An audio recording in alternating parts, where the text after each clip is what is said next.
Praise the Lord everyone and welcome once again to the Bible study.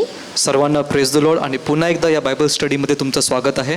Before we go forward, let us pray. पुढे जाण्याअगोदर आपण प्रार्थना करूया. Father Lord, we just want to thank you for this day. पिता, या दिवसासाठी तुझे आम्ही आभार मानतो. Holy Spirit, take charge. पवित्र आत्म्या, तू ताबा घे. You lead us तू आम्हाला चालव in your word. तुझ्या वचनामध्ये. Let the truth come. तुझं सत्य येऊ दे. Let the truth set us free, ते Lord. सत्य आम्हाला बंधनमुक्त करू दे.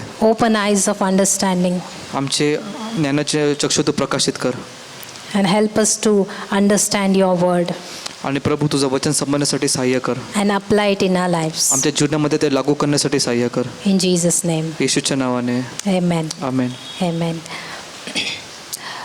We have been learning about the different aspects of the church, आपण मंडईच्या वेगवेगळ्या पैलूंबद्दल शिकत आहोत.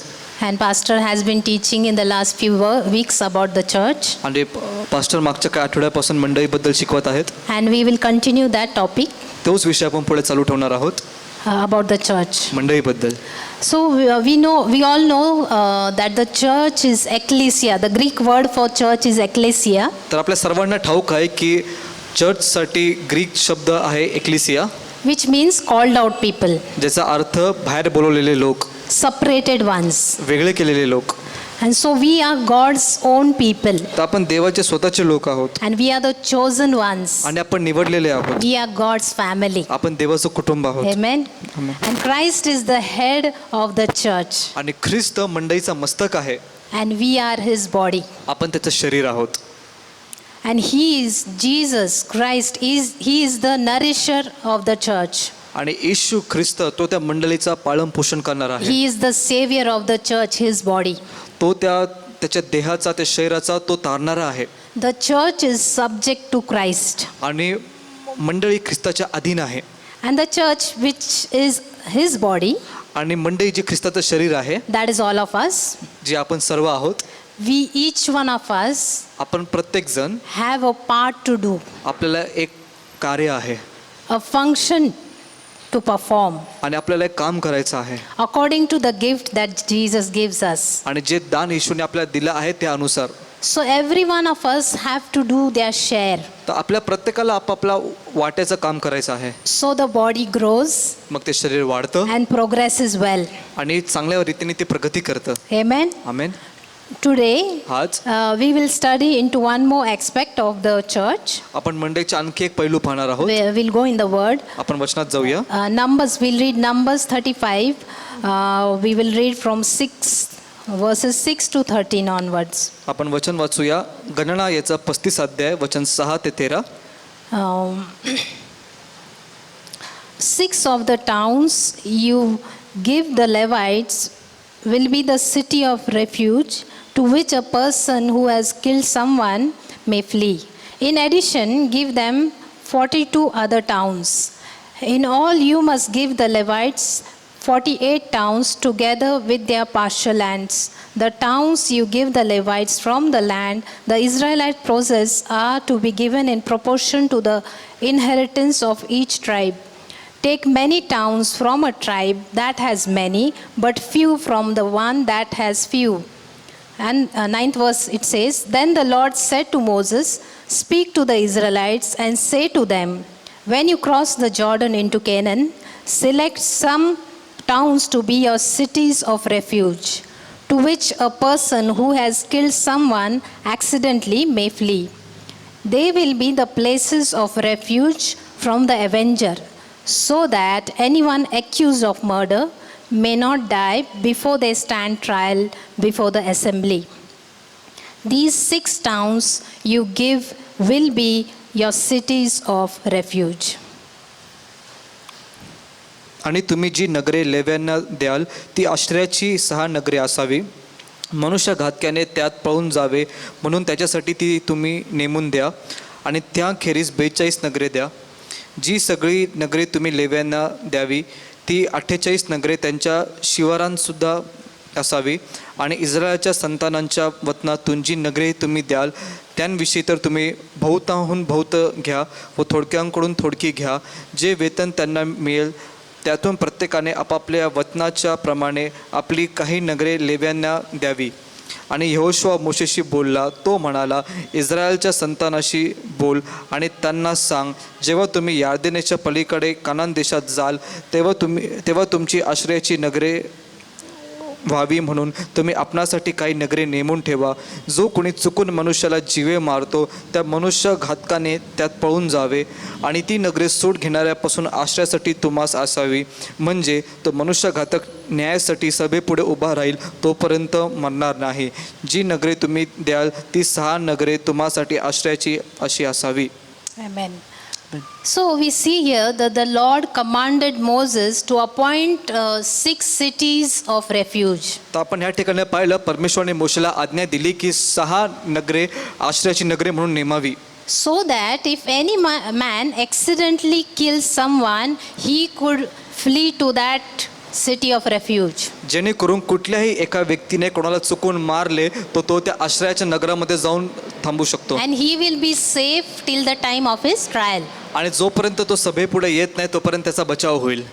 When the law was given to Moses, आणि ज्या वेळेस तो नियम मोशेला देण्यात आला होता, actually murder was punishable by death. त्यावेळेस कोणी जर का खून केला तर त्याची शिक्षा मृत्यूदंड होता. We read that in Exodus 21:4. आपण ते वाचतो निर्गम 21:4 मध्ये, That if a person schemes and kills someone deliberately, he should be put to death. की जर का एखाद्या व्यक्तीने कट रचून जाणून मुजून एखाद्याला त्याने जर का मारलं तर त्याला मृत्यूदंड द्यावा. So this was the law. तर हा नियम होता. But God, परंतु देव in order to keep his people safe from injustice, त्याच्या लोकांचा अन्यायापासून सुरक्षा व्हावी म्हणून he required Moses that the Israelites should keep 6 cities of refuge की इस्रायलच्या लोकांनी 6 शहर आश्रयाची नगरे म्हणून नेमावी. for a person who kills without intention. आणि एखाद्या व्यक्ती ज्याने कळत न कळत कोणाला मारला असेल अशा कारणासाठी. So this was also not only for Israelites but also for the stranger who will be living in that place. आणि हा नियम फक्त इस्रायलच्या लोकांसाठीच नव्हता, परंतु अशा कुठल्याही व्यक्तीसाठी जो त्या इस्रायलच्या भूमीमध्ये त्यावेळेस राहत होता. So if somebody accidentally kills someone, तर जर का कोणी चुकून एखाद्याला मारतं, he could flee to one of the cities of the refuge, तो त्या शहरांपैकी एका आश्रयाच्या शहरामध्ये तो पळू शकत होता and he could be protected आणि त्याचं त्या ठिकाणी संरक्षण होत असे till the time of his trial. आणि त्याची कारवाई होण्यापर्यंत त्याचं संरक्षण त्याला असे. So we see that the Lord commanded Moses about this. तर आपण पाहतो परमेश्वराने मोशेला याबाबत आज्ञा दिली. After Moses, मोशे नंतर the Lord also passed the same instruction to Joshua. मोशे नंतर परमेश्वराने हीच आज्ञा योशुआला पण दिली. So we will actually read that because it's very important and very interesting actually. आपण हे वाचूया कारण हे महत्त्वाचं पण आहे आणि खूप असं चांगलं आहे.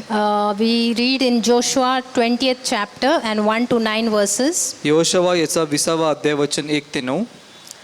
Then the Lord said to Joshua, tell the Israelites to designate the cities of refuge as I instructed you through Moses, so that anyone who kills a person accidentally and unintentionally may flee there and find protection from the avenger of blood. When they flee to one of these cities, they are able to stand in the entrance of the city gate and state their case before the elders of that city. Then the elders are to admit the fugitive into their city and provide a place to live among them. If the avenger of blood comes in pursuit, the elders must not surrender the fugitive because the fugitive killed their neighbor unintentionally and without malice. They are to stay in that city until they have stood trial before the assembly and until the death of the high priest who is serving at that time. Then they may go back to their own home in the town from which they fled. So they set apart, so these are the cities of refuge. So they set apart Kadesh in Galilee in the high hill country of Naphtali, Shechem in the hill country of Ephraim, and Kiryat Arba, that is Hebron, in the hill country of Judah, east of the Jordan, on the other side of Jericho. They designated Bezer in the wilderness on the plateau in the tribe of Reuben, Ramoth in Gilead in the tribe of Gad, and Golan in Bashan in the tribe of Manasseh. Any of the Israelites or any foreigner residing among them who killed someone accidentally could flee to these designated cities and not be killed by the avenger of blood prior to standing trial before the assembly. आणि यहोवा योशाला बोलला, तो म्हणाला, इस्रायलाच्या संतानाशी बोल, तू म्हण की ज्या आश्रयाच्या नगरांविषयी मी मोशेकडून तुम्हाला सांगितले ती नगरे तुम्ही आपणासाठी नेमून घ्या, म्हणजे जो चुकून न कळत कोणा मनुष्याला जीवे मारतो त्या मनुष्यघातकाने त्यात पळून जावे, आणि ती नगरे तुम्हास रक्ताचा सूट घेणाऱ्यापासून रक्षण होण्यास असावी. आणि तो त्यातल्या एका नगराकडे पळून गेल्यावर त्याने नगराच्या वेशीच्या दाराशी उभे राहून आपली गोष्ट त्या नगराच्या वडिलांच्या कानी सांगावी. मग त्यांनी त्याला नगरात आपणाजवळ घेऊन त्याला ठिकाण नेमून द्यावे आणि त्याने त्यांच्यामध्ये राहावे. आणि रक्ताचा सूट घेणारा त्याच्या पाठीस लागतो तेव्हा त्यांनी त्या मनुष्यघातक्याला त्याच्या हाती देऊ नये, कारण त्याने न कळत आपल्या शेजाऱ्याला मारले आणि पूर्वी त्याचा द्वेष केला नव्हता.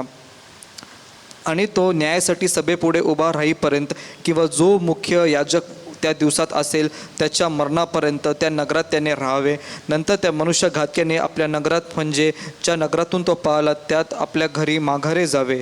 मग त्यांनी गालिलात नफ्तालीच्या डोंगराजवळ, डोंगराळ प्रदेशातील केदेश, एफ्राईमच्या डोंगराळ प्रदेशातील शखेम आणि यहूदाच्या डोंगराळ प्रदेशातील किर्यात अर्बा म्हणजे हेब्रॉन ही नगरे वेगळी करून ठेवली. आणि पूर्वेस यरिहोजवळ यादिनेच्या पलीकडे रानातल्या सपाटीवर रौबेनाच्या वंशातले बेसेर, गिलादात गाद वंशातले रामोत आणि बाशानात मनश्शेच्या वंशातले गोलान ही नगरे वेगळी करून ठेवली. ही नगरे इस्रायलाच्या सर्व संतानासाठी व त्यातला उपरी म्हणून राहणाऱ्या परक्या मनुष्यासाठी अशी नेमलेली होती की जो कोणी चुकून मनुष्याला मारतो त्याने त्यात पळून जावे आणि तो सभेपुढे उभा राहीपर्यंत त्याने रक्ताचा सूट घेणाऱ्याच्या हाताने मरू नये. Amen. So we read here how the 6 cities of refuge should function. आणि ह्या ठिकाणी आपण वाचतो की ते 6 आश्रयाचे नगरे होते, त्यांचं कार्य कशा पद्धतीने होत असेल. And we see that God was very specifically giving instructions to Joshua regarding these cities. आणि आपण पाहतो की देव विशिष्टपणे योशुआला सूचना देत आहे की या ठिकाणी कार्य कसं झालं पाहिजे. And it is interesting to know the number 6. आणि जो 6 आकडा आहे, 6 नंबर आहे, तो जाणून घेणं चांगलं आहे. We know that 6 is the number of man. 6 हा जो अंक आहे हा मनुष्याचा अंक आहे. God created man on the 6th day. आणि परमेश्वराने मनुष्याला 6व्या दिवशी निर्माण केले. And we see that the number of these cities is also 6. आणि आपण पाहतो या शहरांचा जो अंक आहे तो पण 6 आहे. And these cities of refuge were meant for man. आणि हे जे आश्रयाचे शहर होते ते त्यांची नेमणूक मनुष्यासाठी करण्यात आली होती. So if a man was accused or he was guilty, he was supposed to run, he was supposed to flee to this one of the cities of refuge and take shelter there. तर जर का एखाद्या मनुष्यावर कुठला गुन्हा असेल किंवा त्याच्यावर जर का दोष लावला असेल तर तो या आश्रयाच्या शहरामध्ये जाऊन तो स्वतःची सुरक्षा करू शकत होता. And if that man has killed without any unintentionally, आणि जर का त्या मनुष्याने कळत न कळत एखाद्याला मारलंय, then he was protected in that city. मग त्या शहरामध्ये त्याचे संरक्षण होत असेल. So once this person, when he arrives to the gate of one of the cities of refuge, मग ज्यावेळेस हा मनुष्य त्या शहराच्या वेशीजवळ येतो, the guilty one, जो ज्याने तो मनुष्य घात केलाय तो व्यक्ती येतो, so he is supposed to stand in front of the gate. मग त्याने त्या वेशीसमोर उभे राहायचे आहे. And he should plead his case to the elders of the city. मग त्या शहराचे जे वडील आहेत त्यांच्या समोर त्यांनी स्वतःची ती बाजू मांडायची आहे. And also the high priest is there. आणि मुख्य याजक पण त्या ठिकाणी आहे. So he has to explain all the circumstances in which he was, he should explain everything what happened. मग त्यांनी ते सर्व परिस्थिती, त्यांनी सगळं काही त्या ठिकाणी सांगायचं आहे की कुठल्या परिस्थितीमध्ये त्या गोष्टी घडल्या, How the crime happened. तो गुन्हा कसा घडला. So he was required to admit everything. तर त्यांनी त्या ठिकाणी सर्व काही त्यांनी त्या ठिकाणी सांगायचे होते. And then the elders take him into the city. आणि मग ते वडील त्याला त्या शहरामध्ये घेतात. And now, if the avenger were to approach the gates of the city, आता तो जो सूड घेणारा त्या नगराच्या वेशीजवळ जर का येतो, or maybe the relative of the person who was dead, किंवा जो आता मेला आहे त्याचा कोण नातेवाईक वगैरे येतो, so if they approached the elders तर जर का ते त्या वडिलांच्या कडे जातात and then they demand, they demand that they should hand over the person because he has killed, आणि मग ते मागणी करतात की ज्यांनी मनुष्यघात केला आहे त्याला आमच्या तावडीत द्या, and they demand blood justice. आणि ते त्या रक्ताचं मग ते लोक न्यायाची मागणी करतात. But the elders are not allowed to hand over this guilty person to them. परंतु जे वडील होते त्यांना परवानगी नव्हती की त्यांनी त्या मनुष्याला त्यांच्या हाती द्यावे. So that guilty person should stay in that city of refuge till the time of his trial. मग तो जो दोषी व्यक्ती आहे त्याची पूर्ण त्या सभेमध्ये त्याची कारवाई होईपर्यंत त्यांनी त्या आश्रयाच्या शहरामध्येच राहणे होते. And the high priest takes decision about it. आणि मग मुख्य याजक त्याबाबतचा निर्णय घेतो. If that person is found innocent, जर का तो व्यक्ती निर्दोष सापडला, he shall stay in that city until the death of the high priest. मग त्या महायाजकाचा मृत्यू होईपर्यंत तो त्या नगरामध्ये राहू शकतो. And after that, आणि त्यानंतर he is free to go home. तो घरी जाण्यासाठी मोकळा आहे. But परंतु if that guilty person, if that accused पण जर का तो दोषी व्यक्ती left the protection of the city before the death of the high priest, त्यांनी जर का त्या महायाजकाच्या मृत्यूच्या अगोदर जर का त्यांनी ते नगर सोडलं, then the one who seeks vengeance has the right to kill him. मग जो सूड उगवणारा व्यक्ती आहे त्याच्याकडे मग अधिकार असतो त्याला मारण्याचा. Because now this accused is out of the protection. कारण का आता तो जो दोषी व्यक्ती आहे त्याने त्या संरक्षणाच्या तो बाहेर आला आहे. He is out of the walls of the city of refuge. तो त्या आश्रयाच्या नगरांच्या भिंतीच्या तो बाहेर आहे. So the avenger is allowed to and has a right to kill that person. मग जो तो सूड घेणारा व्यक्ती आहे त्याला तो अधिकार असतो की त्या दोषी व्यक्तीला मारण्याचा, without being guilty of murder. आणि मग जर का तो सूड घेणारा व्यक्ती त्यावेळेस त्याला मारतो मग तो दोषी ठरत नाही. So all these things when we read, मग ह्या सर्व गोष्टी ज्यावेळेस आम्ही वाचतो, especially the things of the Old Testament, विशेष करून जुन्या करारामधल्या गोष्टी, are a type and shadows ते एक प्रतीक आहे व त्या एक प्रतिमा आहेत of the real things that were to come in the New Testament. ते एक प्रतीक आहे व एक सावली आहे नवीन करारामध्ये ज्या गोष्टी येणार आहेत त्याची. So what does all these things speak to us today? तर ह्या सर्व गोष्टी आज आपल्याला काय बोलतात And how does it apply to us? आणि हे आपल्याला कसं लागू होतं? We see that God planned our safety long before we needed it. आपण पाहतो की देवाने आपली सुरक्षा अगोदरच ज्यावेळेस आपल्याला त्याची गरज पण नव्हती त्यावेळेसच त्याची सोय करून ठेवली. Moses wrote of the 6 cities 40 years before entering the land. आणि मोशेने त्या 6 शहरांबद्दल 40 वर्ष त्या भूमीमध्ये जाण्याच्या अगोदर त्याबद्दल लिहून ठेवलं आहे. So the Lord already commanded Moses even before the Israelites entered the promised land. तर इस्रायलचे लोक त्या अभिवस्त्राच्या भूमीमध्ये प्रवेश करण्याच्या अगोदर देवाने मोशेला ही आज्ञा दिली. Amen. Amen. Jesus, the Lamb of God, येशू जो देवाचा कोकरा was slain before the foundation of the world. जगाच्या स्थापनेच्या पूर्वी तो वधला गेला. So we read this in 1 Peter आपण first chapter 18 to 20. आपण हे वाचतो पहिले पेत्र याचा पहिला अध्याय वचन 18 ते 20. I think we should read that. आपण ते वाचूया.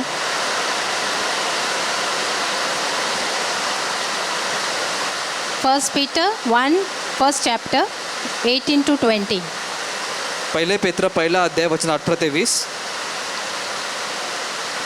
For you know that it was not with perishable things such as gold or silver that you were redeemed from the empty way of life handed down to you from your ancestors, but with the precious blood of Christ, a lamb without blemish or defect.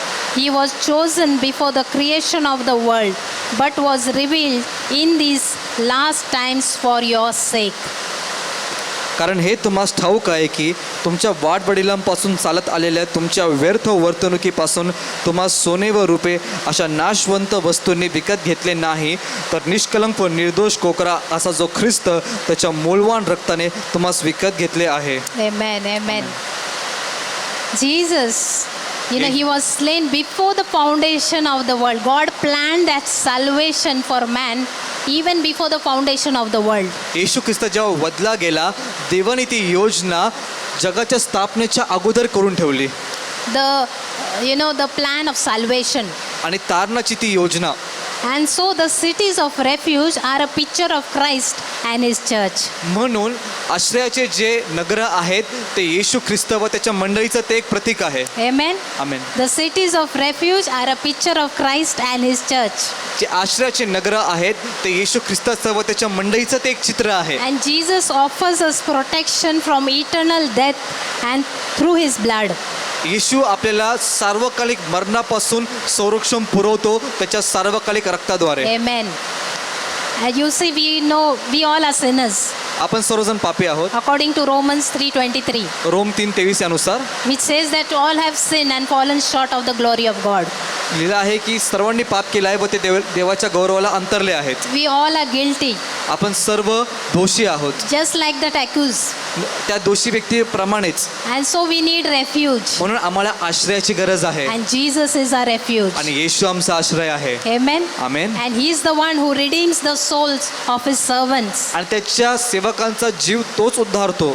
And none those who trust in him shall be condemned. आणि जो कोणी त्याच्यावर विश्वास ठेवतो तो दोषी होणार नाही. Amen. He is a high priest who तो- accepts us. तो आमचा महायाजक आहे जो आमचा स्वीकार करतो. We read, let's read John 6:37. आपण वाचूया Yohan 6:37. John 6:37. Yohan 6:37. All those the Father gives me will come to me, and whoever comes to me, I will never drive away. बाप जे मला देतो ते सर्व माझ्याकडे येईल आणि जो माझ्याकडे येतो त्याला मी बाहेर टाकणारच नाही. Amen. Whoever comes to Jesus, he will by no means cast him out. जो कोणी येशूकडे येतो येशू त्याला कधीच त्याला बाहेर टाकणार नाही. He receives us the way we are. आम्ही जसे आहोत तसा तो आमचा स्वीकार करतो. Many times we feel, अनेक वेळा आपल्याला वाटतं I have to cleanse myself, मला स्वतःला शुद्ध करावं I लागेल, have to make myself holy, मला स्वतःला पवित्र करावं and लागेल. then I go to Jesus, जेव्हा मी येशूकडे then जातो he will receive me. आणि मग तो माझा स्वीकार करेल. No, नाही, we have to go to him, आपल्याला त्याच्याकडे जायचं आहे. because only through his blood, कारण फक्त त्याच्याच through रक्तामुळे, the cleansing power of his blood, त्याच्या रक्ताच्या त्या शुद्धीकरणाच्या we सामर्थ्यामुळे are washed clean. आपण धुवून शुद्ध होतो. Amen. Amen. So, he says that whoever comes to me, I will not cast him out. आणि तो काय म्हणतो की जो कोणी माझ्याकडे येतो मी त्यांना बाहेर टाकणारच नाही. So remember, म्हणून लक्षात ठेवा he receives us the way we are. आपण जसे आहोत तसा तो आपला स्वीकार करतो. And of course, he doesn't want us to stay that way. आणि निश्चित त्याची इच्छा नाहीये की आपण तसंच असावं. He wants to change us. त्याला आपल्याला बदलायचं आहे. Amen. Amen. So, as we see in the city of refuge, तर जसं आपण पाहतो त्या आश्रयाच्या नगरामध्ये the accused pleads with the high priest. जो दोषी असतो तो त्या महायाजकाला विनंती करतो. Our high priest is Jesus himself. आमचा मुख्य याजक येशू ख्रिस्त स्वतः आहे. So when we come to Jesus, जसं मी येशूकडे येतो we have to confess our sins. आम्हाला आमच्या पापांची कबुली करायची We असते. have to tell him everything that happens. जे काय झालं आम्हाला त्याला ते सर्व काय सांगायचं असतं. We need to confess to our high priest. आम्ही आमच्या मुख्य याजकाला आम्ही ही कबुली दिली पाहिजे. Amen. Amen. And he is, the word of God says in Hebrews 7th chapter that he is the high priest forever. इब्री 7 मध्ये दिलं आहे की तो सर्व कायमस्वरूपी तो महायाजक आहे. It's not like in Old Testament the high priest was there and but every high priest died. आणि जुन्या कराप्रमाणे ते नाहीये की महायाजक असायचा मग त्याचं निधन व्हायचं. But Jesus, who is a high priest, he lives forever. परंतु येशू जो आमचा महायाजक आहे तो सदा सर्व काळासाठी जिवंत आहे. Amen. He is the high priest forever. तो कायमस्वरूपी तो आमचा महायाजक आहे. He lives to make intercession for us. तो आमच्यासाठी मध्यस्थी करण्यासाठी तो जगतो. Hebrews 7:25. Every 7:25 We'll read that. आपण ते वाचूया. So it says, he is able to save the uttermost, those who come to God through him, since he lives to make intercession for them. Jesus is able to save. He is able to save the uttermost. आणि येशू समर्थ आहे प्रत्येकाला वाचवण्यासाठी. Hebrews 7:25. इब्री 7:25. आणि यामुळे जे त्याच्याद्वारे देवाजवळ जातात त्यांना तो पूर्णपणे तारायला समर्थ आहे, कारण तो त्यांच्यासाठी मध्यस्थी करायला सर्वदा जिवंत राहतो. Amen, amen. पूर्णपणे. Amen. He says he is able to save the uttermost to those, but we need to go to him. परंतु आपल्याला त्याच्याकडे जायचं आहे. Whatever pit you might be in, तुम्ही कुठल्या पण खड्ड्यात तुम्ही असाल, you may be the worst sinner, तुम्ही एकदम वाईटातले वाईट पापी असाल, but once you come to Jesus, परंतु जेव्हा तुम्ही येशूकडे येता he will not cast you out. तो तुम्हाला टाकणारच He will नाही, save you. तो तुम्हाला वाचवेल, He will save you from the pit. तो तुम्हाला त्या खड्ड्यातून वाचवेल. And it says in this word, आणि त्या या वचनात लिहिलं आहे, since he always lives to make intercession for them. तो त्यांच्यासाठी मध्यस्थी करायला सर्वदा जिवंत राहतो. Even today, Jesus is, he's interceding for us. आज पण येशू आमच्यासाठी मध्यस्थी करत आहे. He's interceding for you and me. तो तुमच्या आणि माझ्यासाठी मध्यस्थी करत आहे. Amen. Amen. So the sinner needs to flee to the city of refuge that is none than Christ himself. मग तो जो पापी आहे त्यांनी त्या आश्रयाच्या नगराला विनंती केली पाहिजे, ते म्हणजे खुद्द आपला प्रभू येशू ख्रिस्त आहे. And as I said, the sinner is none but we. आणि जसं मी सांगितलं की पापी म्हणजे आपणच आहोत, Each one of us. आपण प्रत्येक जण आहोत. We need him so desperately. आम्हाला इतकी व्याकुळतेने त्याची गरज आहे We can't solve our own problems. आणि आम्ही स्वतः आमचे समस्या सोडवू शकत We नाही. need him. आम्हाला त्याची आवश्यकता आहे. Amen. And when we confess our sins to him, 1 John 1:9 says that he is just and faithful God to forgive us all our sins and to cleanse us from all our unrighteousness. आणि जस आम्ही आमचे पाप त्याच्याकडे कबूल करतो, 1 योहान 1:9 मध्ये असं लिहिलं आहे की तो विश्वासू व न्यायी आहे व येशू ख्रिस्ताचे रक्त आम्हाला सर्व अधर्मापासून आम्हाला शुद्ध करते. Amen. Once we confess and ask forgiveness, we have entrance in the city of refuge. एकदा काय आम्ही कबूल करतो आणि आम्ही क्षमा मागतो, मग आम्हाला त्या आश्रयाच्या नगरामध्ये आम्हाला प्रवेश मिळतो. We are in Christ. आम्ही ख्रिस्तामध्ये आहोत. Amen. And in him is all protection and safety. आणि त्याच्यामध्ये मग सर्व सुरक्षा आहे, आमचा आश्रय त्याच्यामध्ये आहे. Because he is a refuge and fortress.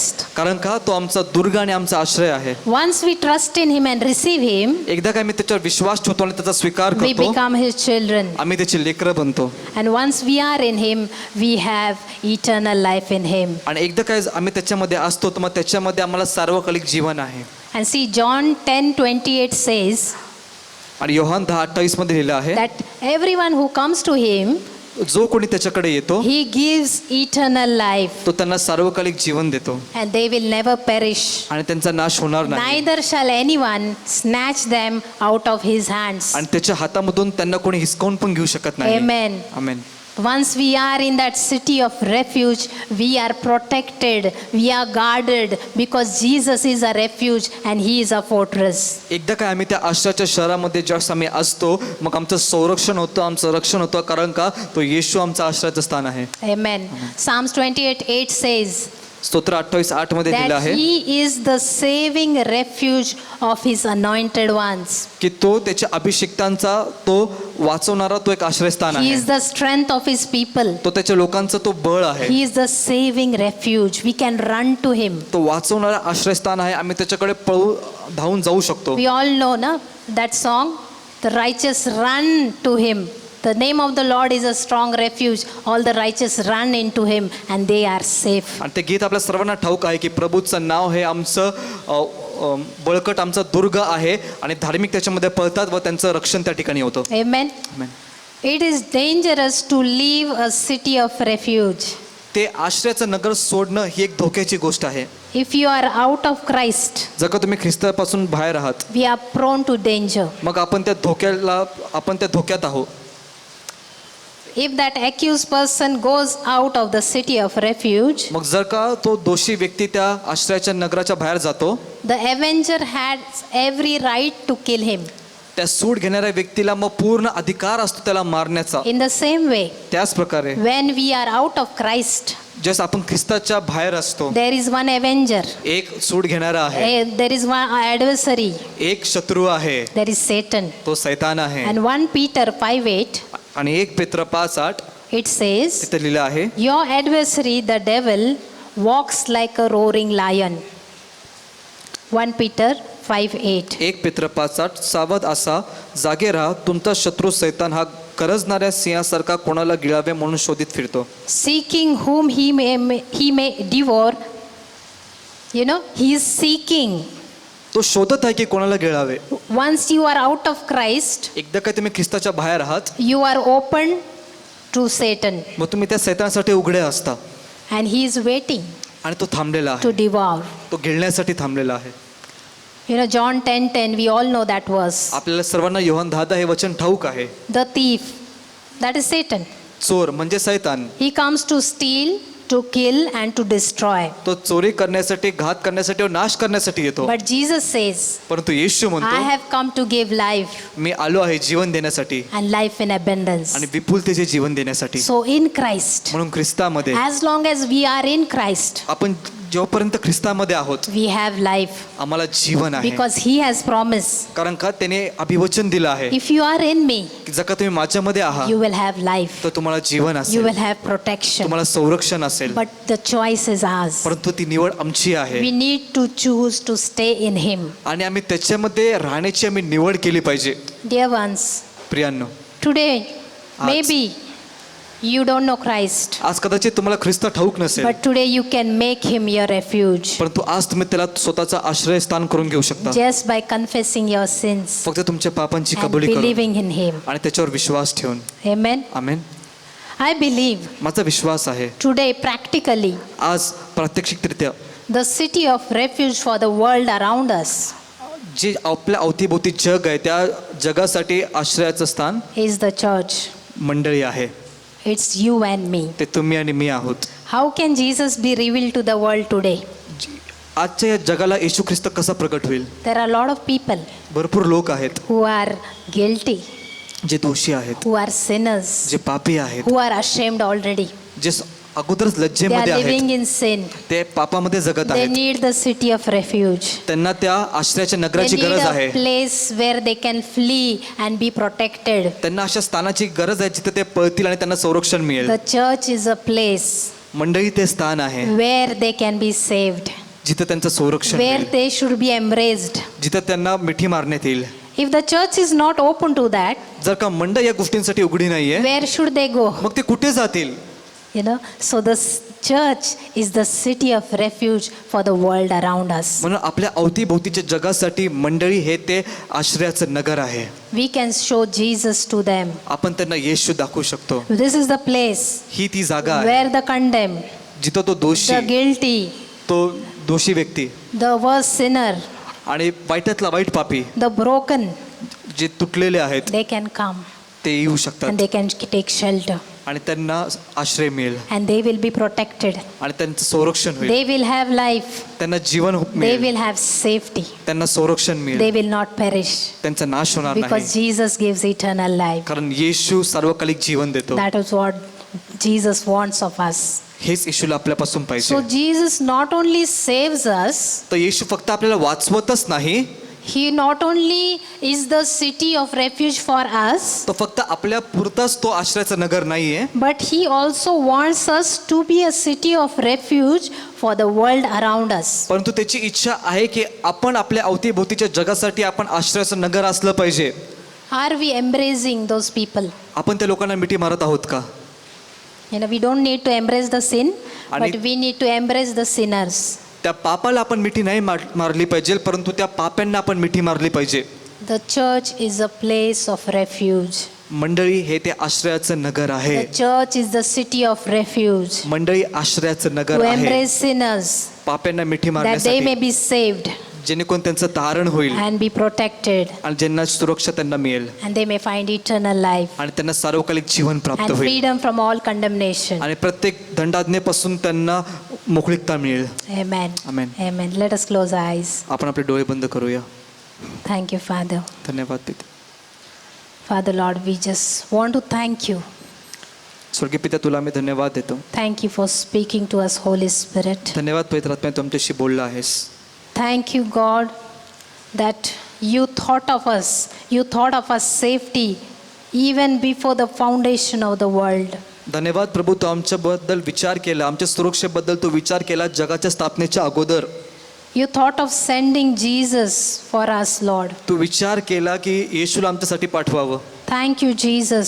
धन्यवाद You Yeshu, became the city of refuge for us. तू आमच्यासाठी ते आश्रयाचं नगर झालास. You received us. तू आमचं You- तू आम्हाला स्वीकारलंस. You did not cast us out. तू आम्हाला टाकलं नाही. Thank you. धन्यवाद.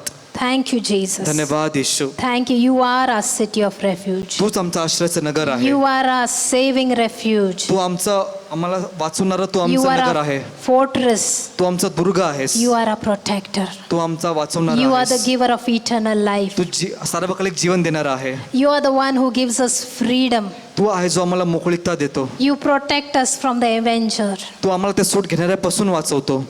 Lord, help us प्रभू आज आम्हाला सहाय्य कर, to stay in you, तुझ्यामध्ये to राहण्यासाठी, be in Christ. ख्रिस्तामध्ये राहण्यासाठी We choose आम्ही निवड to करतो. be in the city of refuge. त्या आश्रयाच्या नगरामध्ये राहण्याची आम्ही निवड करतो. That is Christ Himself. तो नगर म्हणजे खुद्द येशू ख्रिस्त And as Prabhu. a church, आणि एक मंडळी म्हणून help us, आम्हाला सहाय्य कर Lord, to be a city of refuge प्रभू, एक आश्रयाचं नगर बनण्यासाठी for all the world around us, आमच्या अवतीभोवतीच्या सर्व that जगासाठी, they may come, जेणेकरून ते येतील, that they may not feel ashamed to come, की त्यांना इथे येण्याची त्यांना लाज नाही वाटणार, that they may be embraced, की त्यांना मिठी मारण्यात they may येईल, be welcomed त्यांचं स्वागत करण्यात येईल by us, Lord, आमच्याद्वारे Prabhu, that we may become a channel, की that they may be saved, की आम्ही एक माध्यम बनवू त्यांच्या तारणासाठी, they may be protected, त्यांचं संरक्षण होईल and they Prabhu, may have eternal आणि life. त्यांना सार्वकालिक जीवन प्राप्त होईल Father, Lord, Prabhu. we just want to thank you for this word. देव पिता, तुला मी धन्यवाद देतो या वचनासाठी. Thank you for speaking to us. आमच्याशी बोलल्याबद्दल तुझे धन्यवाद. Help us आम्हाला सहाय्य as a कर, church एक मंडळी to म्हणून apply this हे लागू in करण्यासाठी our life. आमच्या We जीवनामध्ये thank you आम्ही तुला and we धन्यवाद bless देतो you. आणि तुला धन्य In म्हणतो. Jesus' name we pray. येशूच्या नावाने प्रार्थना करतो. Amen. Amen. Amen, amen. Thank you. God bless you. धन्यवाद प्रभू, तुम्हाला आशीर्वादित करो.